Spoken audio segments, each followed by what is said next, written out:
जय हिंद दोस्तों, स्वागत है आप सभी का आपके अपने परिवार द लॉजिकल साइंस में।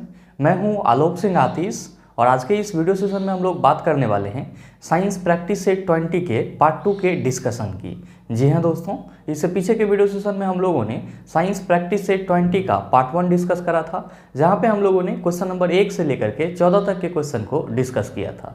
दोस्तों सेशन को रोकना पड़ा था क्योंकि नॉइज़ बहुत ज़्यादा हो रहा था और ये जो नॉइज़ का सिलसिला था ये पिछले 2 दिन तक चलता रहा, इसीलिए आपकी क्लासेज भी डिले हो गई। तो आपको परेशान होने की ज़रूरत नहीं है। बाकी के जो बचे हुए क्वेश्चन हैं, यानी कि क्वेश्चन नंबर 15 से लेकर के 25 तक के जो भी क्वेश्चन हैं, उन सारे को हम लोग आज के इस सेशन में डिस्कस कर लेंगे। साथ ही आपकी जानकारी के लिए बताना चाहूँगा कि आज के इस सेशन का जो भी क्वेश्चन है उसका PDF आपको कहाँ मिलेगा, ये हमारे टेलीग्राम ग्रुप पे पहले से ही अवेलेबल है, जिसका लिंक मैंने नीचे डिस्क्रिप्शन में डाल दिया है, आप वहाँ से जा करके ले सकते हैं। बहरहाल आइए अपने सेशन की शुरुआत करते हैं और चलते हैं पहले क्वेश्चन की तरफ। आपका जो पहला क्वेश्चन है आज के इस सेशन का, क्वेश्चन नंबर 15, क्या पूछा जा रहा है आपसे पूछा जा रहा है कि किसने यह खोजा कि हर 8वें तत्व के गुण पहले के समान हैं। आपका ऑप्शन दिया हुआ है न्यूलैंड, दूसरा ऑप्शन है मोसले, तीसरा ऑप्शन है डॉबरेनर और चौथा ऑप्शन है मेंडलीफ। आपको बताना है कि इनमें से कौन से वैज्ञानिक ऐसे थे जिन्होंने यह खोजा था कि प्रत्येक 8वें तत्व का गुण पहले के समान होता है। आप में से बहुत सारे मित्र कहेंगे कि सर पहले ये बताओ कि प्रत्येक 8वां तत्व पहले तत्व के गुण के समान होता है, ये नियम किस चीज़ से संबंधित है।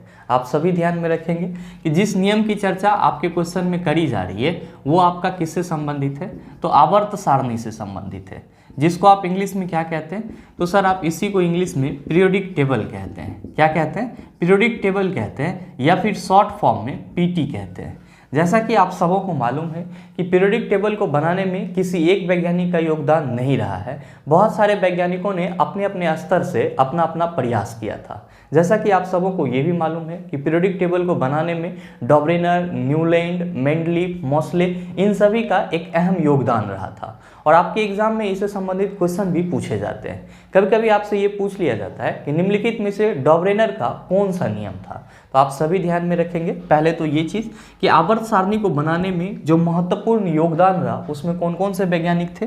तो पहला वैज्ञानिक थे डॉबरेनर। पहला कौन थे सर? डॉबरेनर। दूसरा वैज्ञानिक कौन थे? तो सर दूसरा था न्यूलैंड।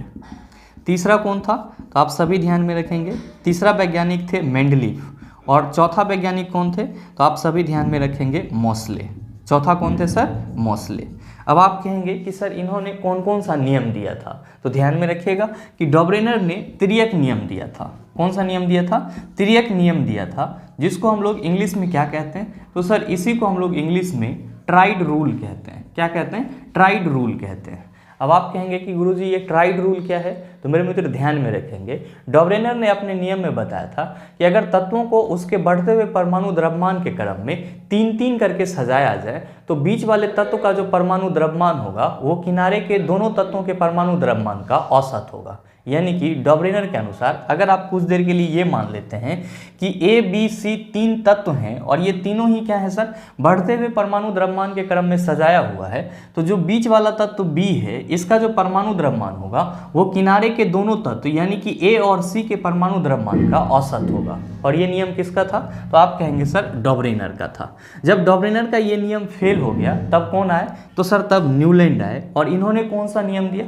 तो सर इन्होंने अष्टक नियम दिया। कौन सा नियम दिया? अष्टक नियम दिया, जिसको हम लोग इंग्लिश में क्या कहते हैं? तो सर इसको हम लोग इंग्लिश में ऑक्टेव रूल कहते हैं। क्या कहते हैं? ऑक्टेव रूल कहते हैं। अब आप कहेंगे कि गुरुजी ये ऑक्टेव रूल क्या है? इन्होंने बताया कि तत्वों को अगर उसके बढ़ते हुए परमाणु द्रव्यमान के क्रम में 1 से लेकर के 8 तक सजाया जाए, इन्होंने क्या बताया कि तत्वों को अगर उसके बढ़ते परमाणु द्रव्यमान के क्रम में 1 से लेकर के 8 तक सजाया जाए तो प्रत्येक पहले तत्व का जो गुण होगा वो 8वें तत्व के गुण के समान होगा। यानी कि पहला तत्व का गुण किससे मैच करेगा? 8वें तत्व के गुण से मैच करेगा।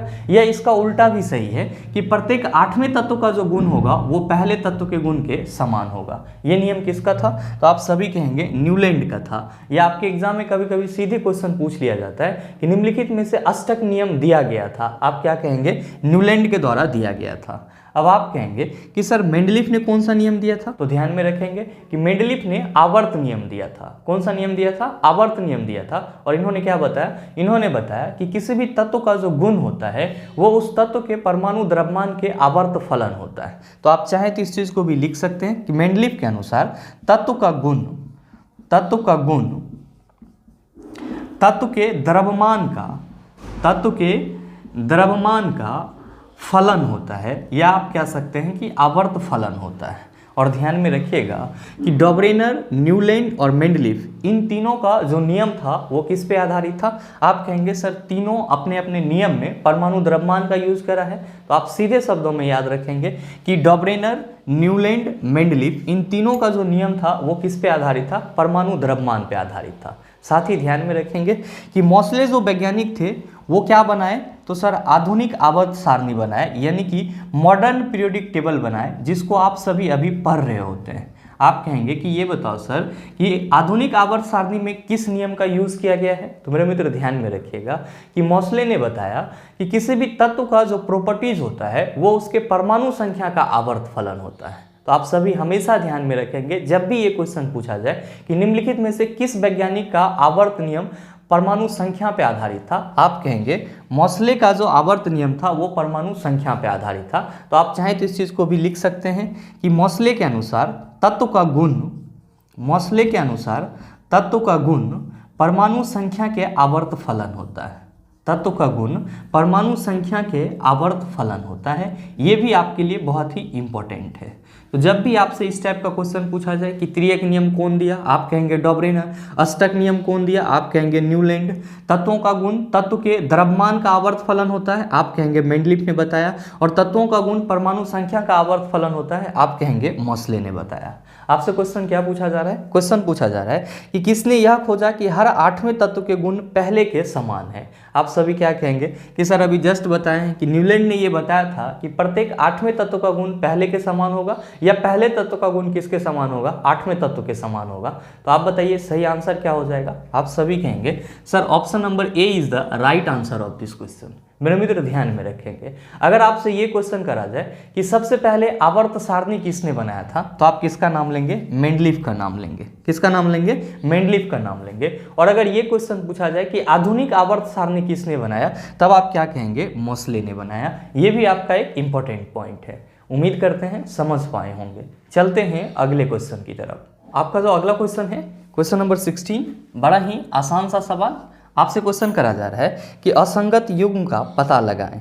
आपका ऑप्शन दिया हुआ है नाइट्रोजन व ऑक्सीजन संबंधित है हवा से। दूसरा ऑप्शन है सल्फर व फास्फोरस संबंधित है माचिस की तीली से। तीसरा ऑप्शन है हाइड्रोजन व ऑक्सीजन संबंधित है पानी से। और चौथा ऑप्शन है मैग्नीशियम व रजत संबंधित है स्टेनलेस स्टील से। और आपको बताना है कि इन चारों ऑप्शन में से कौन सा असंगत युग्म है, यानी कि किसका सही मिलान नहीं किया हुआ है। आप सभी कहेंगे कि सर हमारे पहले ऑप्शन में बात करी जा रही है नाइट्रोजन और ऑक्सीजन की। किसकी बात करी जा रही है? नाइट्रोजन और ऑक्सीजन की। और इसको किससे संबंधित दिखाया गया है? हवा से। जैसा कि आप सबों को मालूम है कि एयर क्या है, आप सभी कहते हैं गुरुजी मिश्रण है, यानी कि मिक्सचर है। और आप सभी ये भी कहते हैं कि सर हवा में नाइट्रोजन भी होता है, ऑक्सीजन भी होता है, कार्बन डाइऑक्साइड भी होता है, सल्फर भी होता है और वाटर वेपर भी होता है। यानी कि आपका जो पहला ऑप्शन है वो क्या है सर? सही मिलान है। और आप सभी ध्यान में रखेंगे कि हवा क्या है, जब भी इस टाइप का क्वेश्चन पूछा जाए आपसे तो आप क्या कहेंगे कि गुरुजी हवा एक मिश्रण है। साथ ही अगर आपसे कोई ये पूछ ले कि हवा में नाइट्रोजन की प्रतिशतता कितनी होती है, आप कहेंगे हवा में नाइट्रोजन की प्रतिशतता 78% होती है। ऑक्सीजन की प्रतिशतता कितनी होती है? आप कहेंगे 21% होती है। साथ ही आपका दूसरा ऑप्शन है सल्फर व फास्फोरस। दूसरा ऑप्शन है आपका सल्फर और फास्फोरस। और इसको संबंधित किससे किया गया है? तो सर इसको माचिस की तीली से संबंधित किया गया है। और नो डाउट आप सबों को ये भी मालूम होगा कि माचिस की तीली बनाने में आपको किस चीज़ का यूज़ करना होता है? तो सर सल्फर और फास्फोरस का यूज़ करना होता है। यानी कि आपका ऑप्शन बी भी क्या है सर? सही है। ध्यान में रखिएगा कि माचिस की तीली बनाने में कौन से फास्फोरस का यूज़ किया जाता है? तो आप सभी कहेंगे कि माचिस की तीली बनाने में रेड फास्फोरस का यूज़ किया जाता है। साथ ही साथ ध्यान में रखेंगे कि रेड फास्फोरस पॉइजनस नहीं होता है, विषैला नहीं होता है। अगर आपसे ये क्वेश्चन पूछा जाए कि तब कौन सा फास्फोरस विषैला होता है, पॉइजनस होता है, तब आप कहेंगे कि जो व्हाइट फास्फोरस होता है, जो व्हाइट फास्फोरस होता है वो क्या होता है, तो सर विषैला होता है, यानी कि पॉइजनस होता है। साथ ही साथ व्हाइट फास्फोरस जो है वो रेड फास्फोरस से ज़्यादा क्या होता है, रिएक्टिव होता है। अगर व्हाइट फास्फोरस को ऐसे ही खुले में हवा में छोड़ दिया जाए तो उसमें क्या होता है सर, आग लग जाती है। अच्छा, ये आग क्यों लगती है, इसलिए लगती है कि जो व्हाइट फास्फोरस है वो हवा में जो ऑक्सीजन होता है उसके साथ अभिक्रिया कर लेता है, जिसके चलते उसमें क्या होता है सर, आग लगना शुरू हो जाता है। तो ये पॉइंट भी आपके लिए इंपॉर्टेंट है, आप इसका भी खास ख्याल रखिएगा। साथ ही आपका जो तीसरा ऑप्शन है उसमें है हाइड्रोजन और ऑक्सीजन, और उसको रिलेट किया गया है किससे सर, पानी से। हाइड्रोजन और ऑक्सीजन, और इसको रिलेट किससे किया जा रहा है सर, तो पानी से। आप सभी क्या कहेंगे कि गुरुजी पानी का फॉर्मूला होता है H2O, और हम सबों को मालूम है कि पानी जहाँ भी होगा उसमें क्या रहेगा, तो हाइड्रोजन और ऑक्सीजन रहेगा। तो आप क्या कहेंगे कि सर ऑप्शन सी भी क्या है, संगत युग्म है, यानी कि इसमें सही मिलान क्या हुआ है। साथ ही ध्यान में रखिएगा, अगर आपसे ये क्वेश्चन पूछा जाए कि पानी में हाइड्रोजन और ऑक्सीजन भार के विचार से किस अनुपात में रहते हैं, तो आप सभी कहेंगे कि पानी में हाइड्रोजन और ऑक्सीजन भार के विचार से 1:8 के रेशियो में रहता है। किस रेशियो में रहता है, आप कहेंगे 1:8 के रेशियो में रहता है। साथ ही आपका चौथा ऑप्शन है ऑप्शन नंबर डी, इसमें लिखा हुआ है मैग्नीशियम व रजत। ध्यान में रखिएगा कि रजत हम लोग किसको कहते हैं, तो सर चांदी को कहते हैं। मैग्नीशियम और रजत, और इसको संबंधित किससे किया गया है, तो सर स्टेनलेस स्टील से किया गया है। किससे संबंधित किया गया है, स्टेनलेस स्टील से। आप सभी क्या कहेंगे, आप सभी कहेंगे कि गुरुजी स्टेनलेस स्टील को बनाने के लिए आयरन, क्रोमियम और निकेल की जरूरत होती है, जबकि यहाँ पे संबंधित किससे दिखाया गया है, मैग्नीशियम और रजत से। ये क्या है सर, आपका असंगत युग्म है, यानी कि ये गलत मिलान है। सही मिलान क्या होता, तो आप सभी कहते हैं कि अगर यहाँ पे आयरन लिखा हुआ रहता और साथ ही साथ क्या लिखा हुआ रहता सर, क्रोमियम लिखा हुआ रहता, तो हम लोग क्या कहते हैं कि ये सही मिलान है। ध्यान में रखेंगे कि स्टेनलेस स्टील को बनाने के लिए आयरन, क्रोमियम और निकेल तीनों चीज की जरूरत होती है। ठीक है, तो कभी कभी आपके एग्जाम में ये क्वेश्चन भी पूछ लिया जाता है कि निम्नलिखित में से स्टेनलेस स्टील का अवयवी तत्व है, तो आप क्या कहेंगे, आयरन, क्रोमियम और निकेल। साथ ही आपका जो क्वेश्चन है कि असंगत युग्म का पता लगाएं, तो आप सभी क्या कहेंगे कि सर ऑप्शन नंबर डी में सही मिलान नहीं किया गया है। इसमें सही मिलान क्या होता, आयरन और क्रोमियम होता, इसीलिए हमारे इस क्वेश्चन का सही आंसर क्या हो जाएगा, आप सभी कहेंगे sir option number D is the right answer of this question. उम्मीद करते हैं समझ पाए होंगे। चलते हैं अगले क्वेश्चन की तरफ। आपका जो अगला क्वेश्चन है, क्वेश्चन नंबर 17, क्या पूछा जा रहा है आपसे, आपसे पूछा जा रहा है कि सोडियम सल्फेट और बेरियम क्लोराइड विलयन की अभिक्रिया डैश का एक उदाहरण है। आपका ऑप्शन दिया हुआ है एकल विस्थापन अभिक्रिया, दूसरा ऑप्शन है ऊष्माक्षेपी अभिक्रिया, तीसरा ऑप्शन है द्विविस्थापन अभिक्रिया, चौथा ऑप्शन है ऊष्माशोषी अभिक्रिया।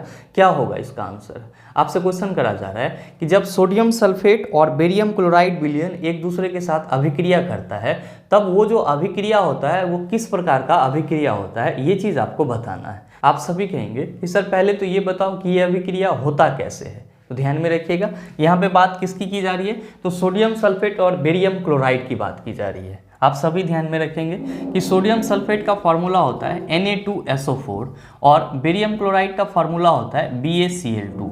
इसी दोनों के बीच में क्या होगा, तो सर रिएक्शन होगा। ध्यान में रखेंगे कि किसी भी केमिकल फार्मूला का जो पहला पार्ट होता है वो पॉजिटिव होता है और जो लास्ट वाला पार्ट होता है वो क्या होता है, निगेटिव होता है। तो आप ये कह सकते हैं कि यहाँ पे जो Na2SO4 है इसका पहला पार्ट सोडियम है, तो ये क्या होगा सर, प्लस होगा, और यहाँ पे ये सल्फेट लास्ट वाला पार्ट है तो ये क्या हो जाएगा, माइनस हो जाएगा।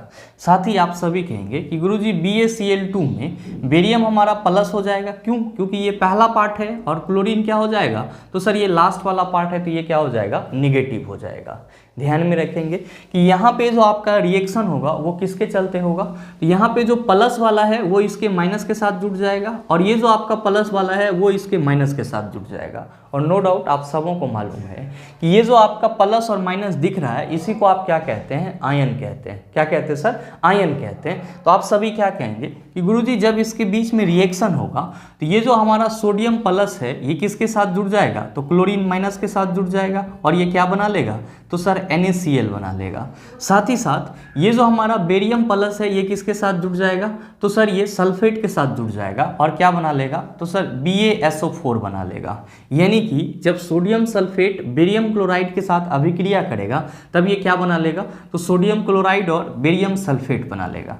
अच्छा, आप देख रहे होंगे ये रासायनिक अभिक्रिया कैसे हुई है। आप कहेंगे कि सर यहाँ पे जो आयन था उसका आदान प्रदान हुआ है। इसका मतलब हम ये कह सकते हैं कि गुरुजी यहाँ पे जो है वो क्या हो रहा है, आयन का एक्सचेंज हो रहा है। क्या हो रहा है, आयन का एक्सचेंज हो रहा है, या आप इसी को शुद्ध हिंदी में कह सकते हैं कि गुरुजी यहाँ पे आयन का विनिमय हो रहा है, यानी कि आदान प्रदान हो रहा है। और नो डाउट आप सबों ने कई दफ़ा इस चीज़ को याद करा होगा कि ऐसी रासायनिक अभिक्रिया जो कि आयन के विनिमय से होता है वो क्या कहलाता है, आप सभी कहते हैं कि सर वो द्विविस्थापन अभिक्रिया कहलाता है। इसी को हम लोग इंग्लिश में क्या कहते हैं, तो सर इसी को हम लोग इंग्लिश में डबल डिस्प्लेसमेंट रिएक्शन कहते हैं। तो आपसे जो क्वेश्चन पूछा जा रहा है कि सोडियम सल्फेट और बेरियम क्लोराइड विलयन की अभिक्रिया डैश का एक उदाहरण है, आप सभी कहेंगे द्विविस्थापन अभिक्रिया का उदाहरण है, और इसीलिए हमारे इस क्वेश्चन का सही आंसर क्या हो जाएगा, आप कहेंगे सर ऑप्शन नंबर सी हो जाएगा। अब आप में से कुछ मित्र सोच रहे होंगे कि सर हमारे पहले ऑप्शन में एकल विस्थापन अभिक्रिया भी है, तो सर ये क्या है, तो मेरे मित्र ध्यान में रखेंगे कि जब भी एकल विस्थापन अभिक्रिया की बात होती है तो उसमें क्या होता है, तो जो मोर रिएक्टिव एलिमेंट होते हैं वो अपने से लेस रिएक्टिव, यानी कि जो बहुत ज़्यादा क्रियाशील तत्व होता है वो अपने से कम क्रियाशील तत्व को क्या कर देता है, विस्थापित कर देता है। जैसे कि आप बात करते हो रिएक्शन की कि अगर लोहा को किसके साथ रिएक्ट करवाया जाए, H2SO4 के साथ रिएक्ट करवाया जाए तो ये क्या बना लेता है, तो सर ये FeSO4 बना लेता है। और साथ ही साथ क्या अलग होता है, तो सर हाइड्रोजन गैस अलग हो जाता है। आप क्या देख रहे हैं, आप देख रहे हैं कि ये जो लोहा था ये क्या किया, तो H2SO4 में से हाइड्रोजन को हटा दिया और हाइड्रोजन की जगह खुद आकर के क्या बना लिया सर, फेरस सल्फेट बना लिया, यानी कि FeSO4 बना लिया। तो यहाँ पे क्या देख रहे हैं कि ये जो मोर रिएक्टिव एलिमेंट था वो अपने से कम रिएक्टिव एलिमेंट को क्या किया, हटा करके उसका जगह ले लिया। तो इस टाइप की अभिक्रिया को हम लोग क्या कहते हैं, एकल विस्थापन अभिक्रिया कहते हैं, या फिर इंग्लिश में सिंगल डिस्प्लेसमेंट रिएक्शन कहते हैं। आप कहेंगे कि सर हमारे अगले ऑप्शन में ऊष्माक्षेपी अभिक्रिया दिया हुआ है, तो मेरे मित्र आप सभी ध्यान में रखेंगे कि ऊष्माक्षेपी अभिक्रिया को हम लोग इंग्लिश में एक्सोथर्मिक रिएक्शन कहते हैं। और ऐसा रासायनिक अभिक्रिया जिसमें ऊष्मा क्या होता है, निष्कासित होता है, उसको क्या बोला जाता है, ऊष्माक्षेपी अभिक्रिया बोला जाता है। जैसे कि आप सांस लेते हो और आपके अंदर जो श्वसन की प्रक्रिया होती है वो आपका किस टाइप का रिएक्शन है, आप कहेंगे एक्सोथर्मिक रिएक्शन है। क्यों, क्योंकि जैसे ही आप सांस छोड़ते हो तो आपको कुछ गर्माहट की महसूस होती है, और ये गर्माहट क्या बता रहा है कि आपके सांस लेने के दौरान ऊष्मा क्या हो रही है, निष्कासित हो रही है। तो आप सभी क्या कहेंगे कि जो आपका रिस्पिरेशन का प्रोसेस है वो कौन से अभिक्रिया का उदाहरण है, आप कहेंगे ऊष्माक्षेपी अभिक्रिया का उदाहरण है। साथ ही आप कहेंगे कि सर हमारे अगले ऑप्शन में ऊष्माशोषी अभिक्रिया दिया हुआ, तो मेरे मित्र ध्यान में रखेंगे कि ऐसी रासायनिक अभिक्रिया जिसमें ऊष्मा का अवशोषण होता है, या आप कह सकते हैं कि ऐसी रासायनिक अभिक्रिया जिसको होने के लिए ऊष्मा होना बहुत ही जरूरी होता है, वो क्या कहलाता है, ऊष्माशोषी अभिक्रिया कहलाता है। उम्मीद करते हैं समझ पाए होंगे। चलते हैं अगले क्वेश्चन की तरफ।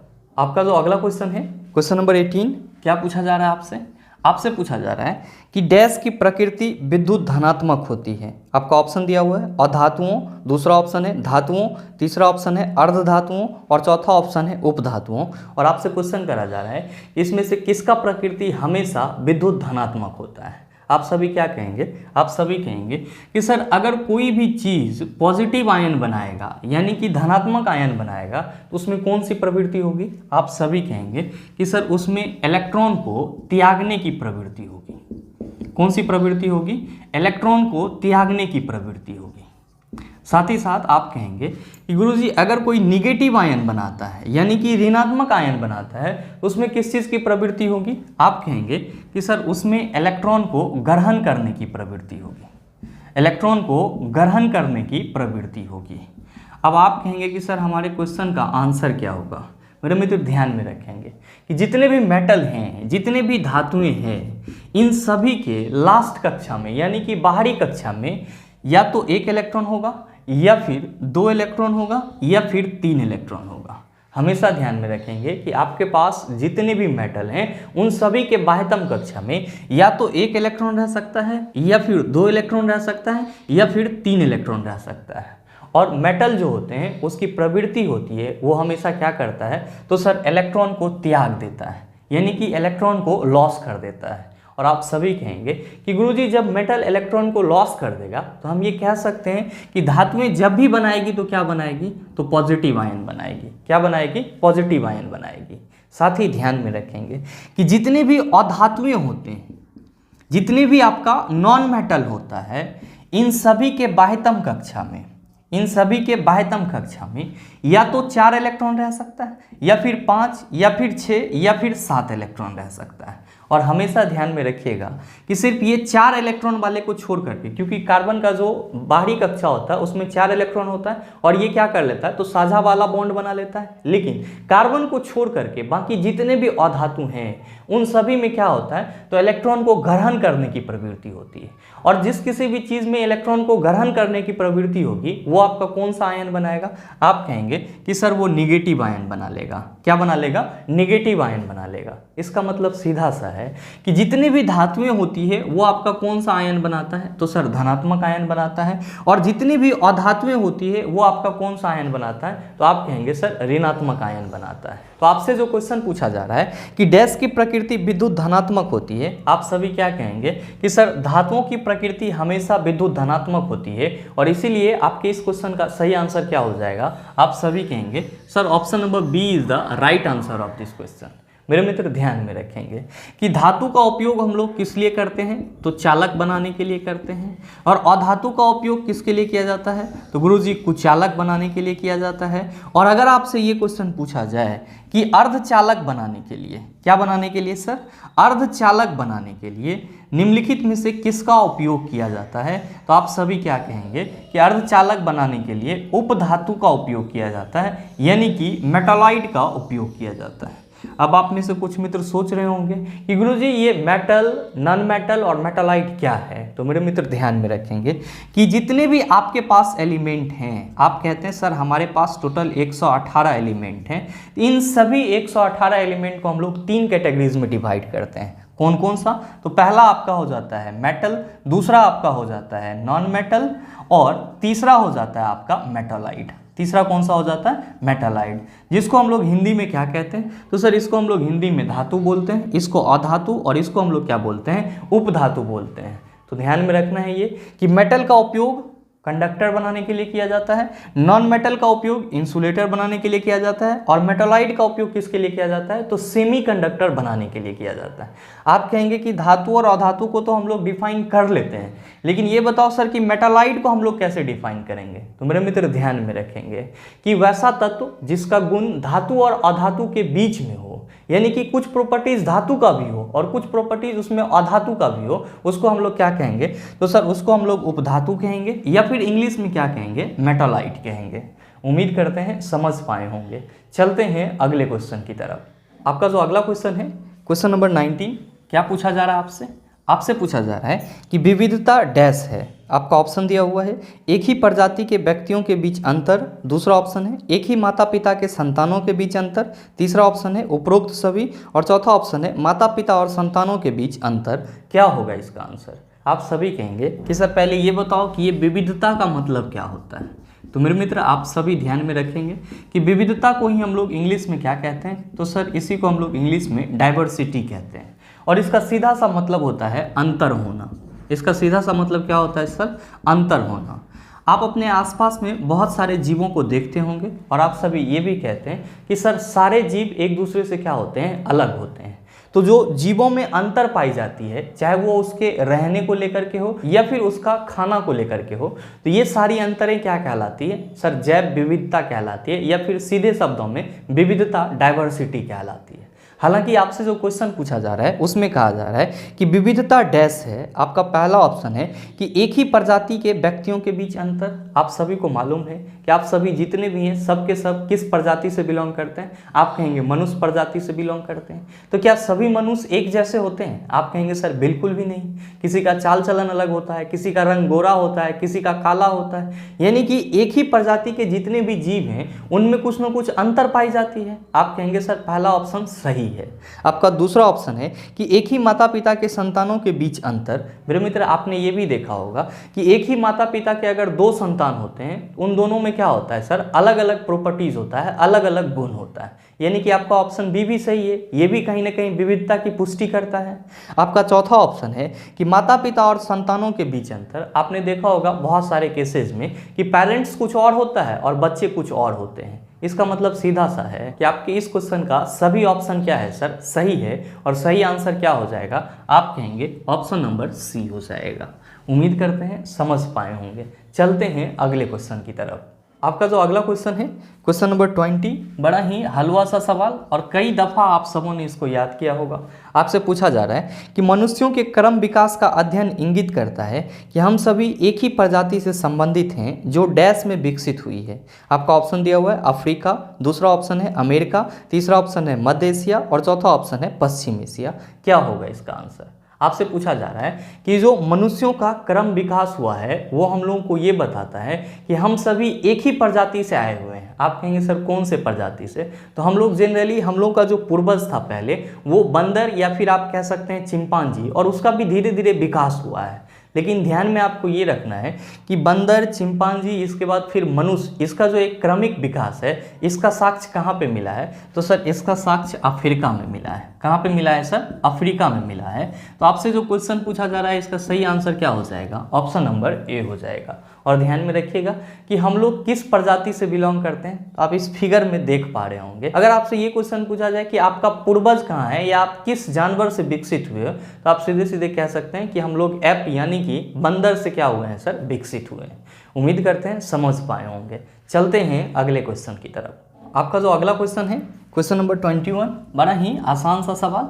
आपसे पूछा जा रहा है कि निम्नलिखित में से कौन सी नलिका है जो दिल से निकलती है और शरीर में विभिन्न अंगों में रक्त संचारित करती है? आपसे क्वेश्चन करा जा रहा है कि वैसी कौन सी नलिका है जो दिल से निकल करके शरीर के विभिन्न अंगों में रक्त को संचारित करती है? या फिर कभी कभी आपसे ये क्वेश्चन पूछ लिया जाता है कि शरीर के विभिन्न अंगों से रक्त को कलेक्ट करके हार्ट में कौन भेजता है? तो आप सभी ध्यान में रखेंगे कि दो चीज़ आपको यहाँ पे ध्यान में रखना होता है। पहला होता है आर्टरी, जिसको हम लोग क्या कहते हैं? तो सर इसको हम लोग धमनी कहते हैं। और दूसरा होता है आपका वेन, जिसको हम लोग क्या कहते हैं? तो सर इसको हम लोग सिरा कहते हैं। क्या कहते हैं? सिरा कहते हैं। मेरे मित्र ध्यान में रखेंगे कि धमनी क्या करता है? तो सर धमनी दिल से ब्लड को पूरे शरीर में पहुंचाता है। दिल से ब्लड को क्या करता है? पूरे शरीर में पहुंचाता है। पूरे शरीर में क्या करता है? तो सर पहुंचाता है। साथ ही साथ ध्यान में रखेंगे कि धमनी से जो ब्लड प्रवाह होता है वो आपका कौन सा ब्लड होता है? तो गुरुजी ये शुद्ध रक्त होता है, यानी कि आप कह सकते हैं ऑक्सीजनेटेड ब्लड होता है। साथ ही ध्यान में रखेंगे कि जो सिराएं होती है, जो वेन होती है, इसके द्वारा क्या होता है? इसके द्वारा शरीर से हृदय में रक्त पहुंचता है। शरीर से हृदय में रक्त पहुंचता है।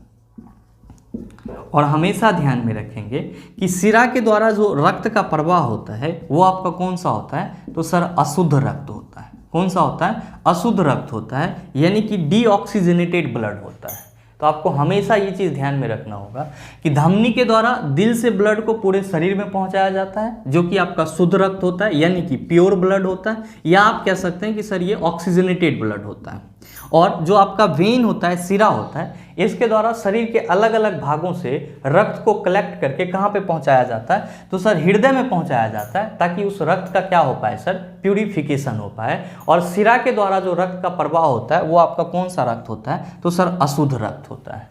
अब आप कहेंगे कि सर ये चीज़ याद कैसे रहेगा? आसानी से याद रख सकते हैं। ध्यान दीजिएगा, यहाँ पे ध लिखा हुआ है और यहाँ पे क्या लिखा हुआ है सर? द लिखा हुआ है। तो मेरे मित्र ध और द याद रखने के लिए मैं बता रहा हूँ, ऐसा नहीं है कि प्रोनाउंसिएशन सेम होता है, आप पकड़ सकते हैं, बस इसलिए बता रहा हूँ। तो ध और द, तो जब भी आपको द लिखा हुआ मिले तो आप समझ जाना कि दिल से अगर शरीर में जाएगा तो किसके द्वारा जाएगा? तो धमनी के द्वारा जाएगा। और अगर कहीं पे आपसे ये क्वेश्चन पूछा जाए कि शरीर से हृदय में रक्त किसके द्वारा पहुंचता है, तो 100 से आप क्या याद रख लेंगे? सिरा याद रखेंगे। तो आपको ये दोनों ही चीज़ याद रहेगा कि जहाँ भी आपसे ये क्वेश्चन पूछा जाएगा कि दिल से ब्लड को पूरे शरीर में पहुँचाया जाता है, तो आप कहेंगे सर ने बताया था द के बाद ध आता है और ध से धमनी होता है।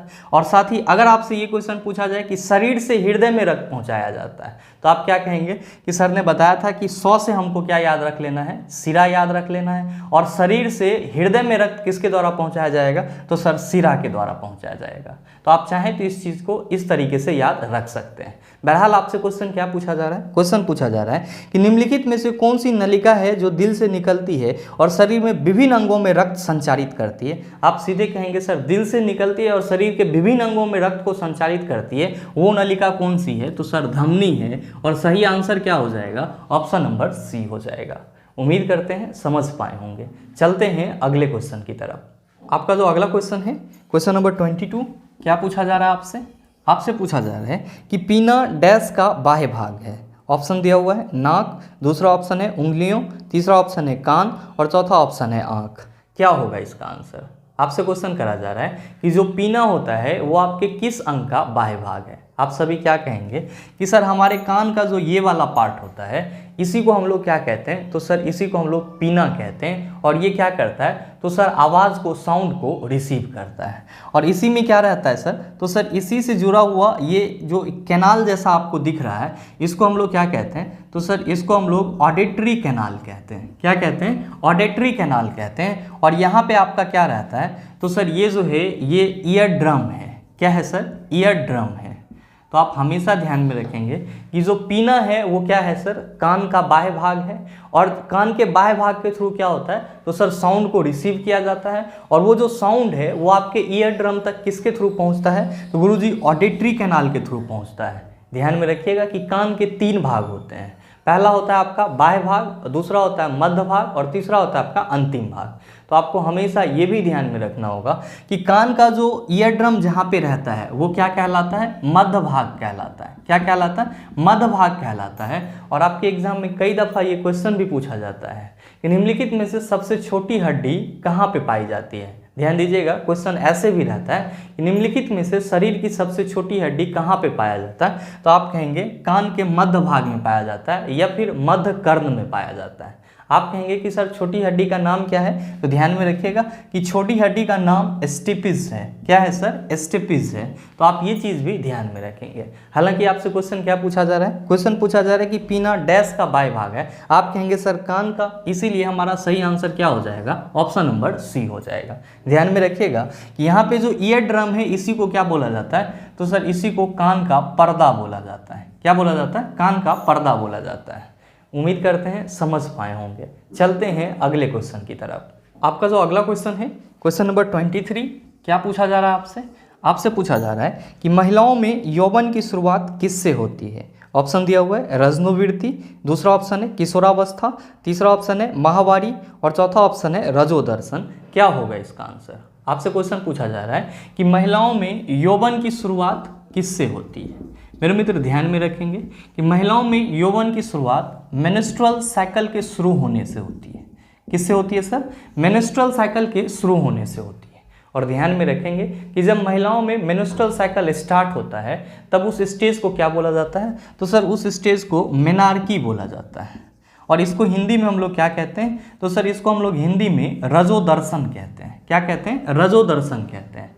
आप कहेंगे सर ये स्टेज किस उम्र में होता है? तो ध्यान में रखिएगा कि मेनार्की जो है वो 12 से 13 वर्ष के आयु में होना शुरू हो जाता है। तो आपसे जो क्वेश्चन पूछा जा रहा है उसका सीधा सीधा आंसर क्या हो जाएगा? आप सभी कहेंगे सर ऑप्शन नंबर डी हो जाएगा। हमेशा ध्यान में रखना है कि जब मेंस्ट्रुअल साइकिल स्टार्ट होता है तब उस स्टेज को क्या बोला जाता है? मेनार्की या फिर हिंदी में रजोदर्शन बोला जाता है। और जैसे ही मेंस्ट्रुअल साइकिल स्टार्ट होना शुरू हो जाता है तो महिलाओं में यौवन की शुरुआत होना क्या होता है सर? शुरू हो जाता है। आप कहेंगे कि सर हमारे ऑप्शन में रजनोवृत्ति भी दिया हुआ है। तो ध्यान में रखिएगा कि रजनोवृत्ति को हम लोग इंग्लिश में क्या कहते हैं? तो सर रजनोवृत्ति को हम लोग इंग्लिश में मेनोपॉज कहते हैं। क्या कहते हैं? मेनोपॉज कहते हैं। और जब महिलाएं 40 से 50 वर्ष के आयु में आती है, जब महिलाएं 40 से 50 वर्ष के आयु में आती है तो मेंस्ट्रुअल साइकिल क्या होता है सर? बंद हो जाता है। और इस स्टेज को क्या बोला जाता है? मेनोपॉज या फिर हिंदी में क्या बोला जाता है? रजनोवृत्ति बोला जाता है। तो कभी कभी आपके एग्जाम में ये क्वेश्चन भी पूछ लिया जाता है कि महिलाओं में मेनोपॉज के लिए कौन सा उम्र जिम्मेदार होता है। आप क्या कहेंगे? 40 से 50 वर्ष का जो उम्र होता है वो जिम्मेदार होता है। आप कहेंगे कि सर हमारे ऑप्शन में किशोरावस्था भी दिया गया है। तो मेरे मित्र ध्यान में रखिएगा कि ये वैसा अवस्था होता है जिसमें बालक के अंदर कल्पना करने की शक्ति विकसित होना शुरू हो जाता है। और ध्यान में रखेंगे कि वैज्ञानिकों ने किशोरावस्था को क्या कहा है, तो सर वैज्ञानिकों ने किशोरावस्था को जीवन का वसंत काल कहा है। क्या कहा है सर? जीवन का वसंत काल।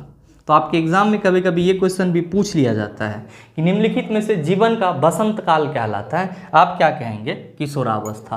आप कहेंगे सर हमारे ऑप्शन में माहवारी भी है, तो ध्यान में रखिएगा मेंस्ट्रुअल साइकिल को ही क्या बोला जाता है? माहवारी बोला जाता है।